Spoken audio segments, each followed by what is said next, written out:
Instagram reels எப்படி create பண்ணலாம் அப்படிங்கிறது இந்த வீடியோவில் பார்க்கலாம். அதில் வந்து 5 டைப் ஆஃப் கண்டென்ட் இருக்குது. ஃபர்ஸ்ட் வந்து எஜுகேஷனல் கண்டென்ட். எஜுகேஷனல் கண்டென்ட்டில் எப்படிலாம் வீடியோஸ் போடலாம் அப்படின்னு பார்த்தீங்கன்னா, டுட்டோரியல் வீடியோஸ் ஃபஸ்ட் பண்ணலாம். நீங்கள் வந்து ஒரு டாபிக் எடுத்து எக்ஸ்பிளைன் பண்ணுற மாதிரியான எஜுகேஷனல் கண்டென்ட் போடலாம். அப்படி இல்லை அப்படின்னா வந்து கம்பேரிசன்ஸ் வீடியோஸ் பண்ணலாம். கம்பேரிசன்ஸ் திஸ் ஆர் தட் அப்படிங்கிற கம்பேரிசன்ஸ் வீடியோ பண்ணலாம். தேர்ட் திங் என்ன அப்படின்னு பார்த்தீங்கன்னா, மித்து. அந்த மித்ஸ் இருக்குல்ல, உங்கள் இண்டஸ்ட்ரியில் இருக்கக்கூடிய மித்ஸ், அந்த மித்து பிரேக் பண்ணுமான வீடியோஸ் பண்ணலாம். ஃபோர்த் திங் என்ன அப்படின்னு பார்த்தீங்கன்னா, லைக் டூஸ் அண்ட் டோன்ட்ஸ் அந்த மாதிரியான டைப் ஆஃப் கண்டென்ட் நீங்கள் வந்து க்ரியேட் பண்ணலாம்.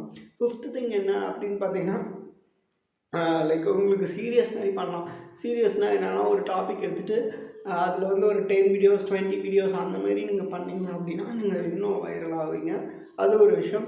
சிக்ஸ்த்து திங் என்ன அப்படின்னு பார்த்தீங்கன்னா, உங்களுக்கு வந்து இண்டஸ்ட்ரியல் ட்ரெண்டிங் நியூஸ். லைக் உங்கள் இண்டஸ்ட்ரியில் ஒரு நியூஸ் வருது அப்படின்னா வந்து நிறையா நீங்கள் வந்து உங்கள் இண்டஸ்ட்ரி ரிலேட்டடான பிளாக்ஸை வந்து நீங்கள் சப்ஸ்கிரைப் பண்ணி வச்சுக்கோங்க உங்கள் நியூஸ் லெட்டரில். அதை நீங்கள் வந்து எக்ஸ்பிளைன் பண்ணலாம்.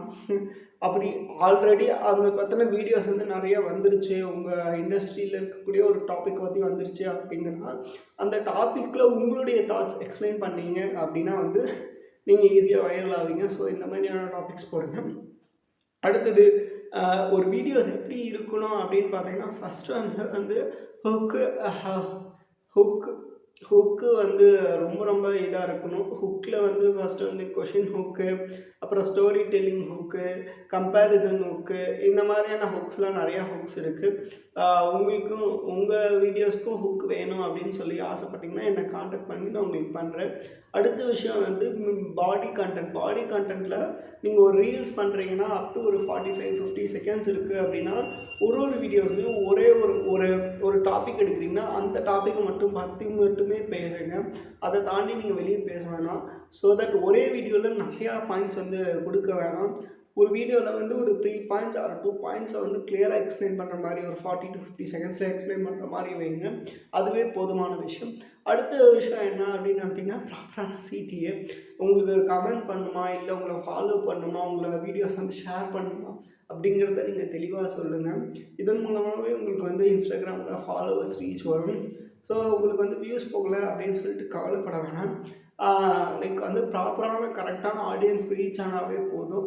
லைக் எப்படி உங்களுக்கு டாபிக்ஸ் சூஸ் பண்ண தெரில அப்படின்னு பார்த்தீங்கன்னா, ரெடிட், கோரா அந்த மாதிரியான கம்யூனிட்டி சைட்ஸ்லாம் இருக்கும். அதில் போயிட்டு உங்களை இண்டஸ்ட்ரியல் கீவேர்ட்ஸ் போட்டு நீங்கள் போட்டிங்கன்னா அதில் வந்து உங்களுக்கு உங்கள் பிஸ்னஸ் ரிலேட்டடான நிறைய கொஷின்ஸ்லாம் வந்திருக்கும். அந்த கொஷின்ஸ்லாம் ஃபில்டர் பண்ணிவிட்டு நீங்கள் top of funnel, bottom of funnel, middle of funnel அப்படின்னு சொல்லிட்டு லைக் ஃபில்டர் பண்ணிவிட்டு டாப் ஆஃப் ஃபனல் என்ன அது வந்து என்ன ஆகும் அப்படின்னு பார்த்தீங்கன்னா, உங்களுக்கு வைடரான ஆடியன்ஸ், நிறைய ஆடியன்ஸ் ரீச் ஆகும். இது வந்து கொஞ்சம் ஜென்ரலான டாப்பிக்காக இருக்கும். ஸோ தட் உங்களுக்கு வந்து நிறைய பீப்புள்ஸ்க்கு ரீச் பண்ணுறதுக்கான வாய்ப்புகள் நிறையா இருக்குது. மிடில் ஆஃப் ஃபனல் அப்படின்னா அந்த பிஸ்னஸ் அந்த இதை பற்றி ஆல்ரெடி தெரிஞ்சவங்களுக்கு இன்னும் கொஞ்சம் டீச் பண்ணுற மாதிரி இருக்கும். பாட்டம் ஆஃப் ஃபனல் அப்படிங்கிறது என்ன அப்படின்னு பார்த்தீங்கன்னா, உங்களுக்கு வந்து லைக் அந்த பர்டிகுலர் ப்ராப்ளத்துக்கு சொல்யூஷன் கொடுக்குற மாதிரி இருக்கும். இல்லை அந்த பர்டிகுலர் ப்ராப்ளத்துக்கு சர்வீஸ் பண்ணுற மாதிரியான கண்டென்ட் நீங்கள் பில்ட் பண்ணுங்கள். எப்படி ஒரு கண்டென்ட் வந்து பில்ட் பண்ணலாம் அப்படின்னு பார்த்தீங்கன்னா, 50% of top of funnel, 25% of middle of funnel, 25% of bottom of funnel, அந்த மாதிரியான கண்டென்ட் க்ரியேட் பண்ணுங்கள். ரொம்ப ஓவர் டூ பண்ண வேணாம். ஒரு நாளைக்கு ஒரு வீடியோ பண்ணால் போதும். இல்லை வீக்லி ஒரு 3 வீடியோஸ் அந்த மாதிரியான கான்செப்டில் மந்த்லி வந்து ஒரு 15 வீடியோஸ் பண்ணுங்கள். குவாலிட்டியாக பண்ணுங்கள். லைக் குவான்டிட்டியும் முக்கியம், குவாலிட்டியும் முக்கியம். ஸோ அந்த ஒரு டாபிக் எடுத்துக்கிட்டிங்கன்னா அந்த டாப்பிக்லேயே வந்து ஒரு 10-15 வீடியோஸ் பண்ணுங்கள். அப்போ தான் எந்த டாபிக் வந்து பீப்புள்ஸ்க்கு பிடிக்குது அப்படிங்கிறது தெரியும். ஒரு டாப்பிக்கில் ஒரு வீடியோ பண்ணுறது, இன்னொரு டாப்பிக்கில் இன்னொரு வீடியோ பண்ணுறது அப்படிங்கிற அந்த தப்பு பண்ண வேணாம். ஸோ ஒரு டாபிக் எடுத்துட்டிங்கன்னா அந்த டாப்பிக்குள்ளேயே வந்து நிறைய வீடியோஸ் பண்ணுங்கள். அப்படின்னா என்ன தேடினாலும் நீங்கள் வந்து கூகுளில் வரலாம். ஏன் கூகுளில் வரலாம் அப்படின்னு சொல்கிறேன்னு பார்த்தீங்கன்னா, ஷார்ட்ஸ்ன்னு சொல்லிட்டு ஷார்ட் வீடியோன்னு சொல்லிட்டு கூகுளில் ஒன்று ஆப்ஷன் இருக்குது. இப்போ என்னோடய வீடியோஸ் வந்து மேக்ஸிமம் நிறைய வீடியோஸ் வந்து யூடியூப் ஷார்ட்ஸில் வந்து யூடியூப் ஷார்ட்ஸ்லேயும் சரி, இன்ஸ்டாகிராம் ரீல்ஸ்லேயும் எனக்கு வந்து கூகுளில் வந்து ரேங்க் ஆகிட்டு இருக்கு. ஸோ அதனால தான் நீங்கள் ஷார்ட்ஸ் வீடியோஸ் நிறையா பண்ண சொல்கிறேன். இந்தமாரி பண்ணிங்க அப்படின்னா உங்களோட பிஸ்னஸ்க்கும் சரி, உங்களோட பர்சனல் பிராண்டுக்கும் ரொம்ப யூஸ்ஃபுல்லாக இருக்கும். இதை நீங்கள் ஃபாலோ பண்ணுங்கள்.